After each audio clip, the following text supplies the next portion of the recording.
In this video, we're going to show you how to make a InkSoft powered web store password protected or private. Now let's give you a little background before we get into the settings. Sometimes a selling opportunity is going to require that the InkSoft powered web store is private or is password protected. And that's really a way to control who can gain access to the web store. Now this is ideal for selling scenarios like a company web store where employees only should be able to have access to the store. We've seen a lot of examples with sort of police organizations or fraternal organizations where really the sort of the end user, the client, they really want to control who can see the particular web store and who can gain access and of course buy the merchandise or access the merchandise. So that's really the purpose of these features, to again control who can gain access to the site, because that might be important to your customer and your selling opportunity. So let's talk about how to configure this password protection and making a store private. Firstly, we can go to web stores. So from the main navigation, select web stores.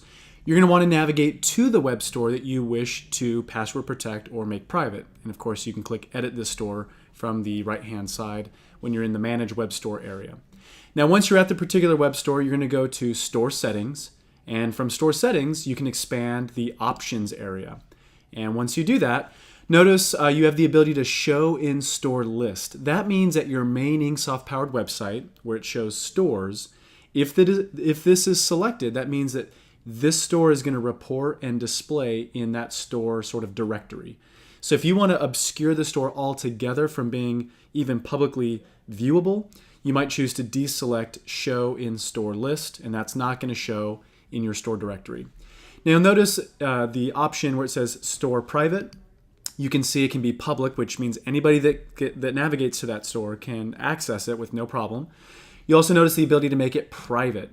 So once you make it private and you click Save, let's give you an example of what that looks like.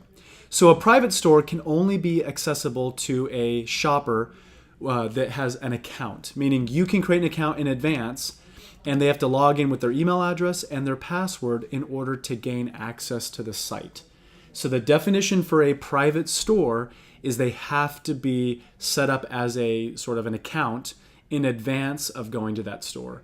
So this is probably the most sort of rigid way to control who can access a store. They have to actually have an account and a password that you've set up as the InkSoft administrator.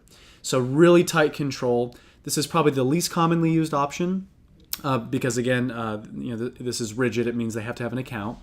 Now, if we go back to InkSoft, and if we make a store public, but we require a password, that means that you can easily disseminate that password to your customer. They can disseminate that to their shoppers or their employees or whomever it might be. And all they need to do, a consumer would just need to type in that password to gain entry to that particular web store. So you can see that that's a little less rigid. All I have to do is have a password. I don't have to have an InkSoft account in advance.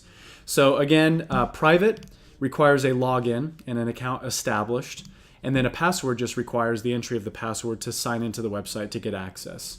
So that is an understanding of how to make an InkSoft powered web store password protected or private, and how to make the web store display in your store directory, or you can also choose to disallow that. That has been a quick video. There's a step-by-step guide right below this video if you want a little additional insight.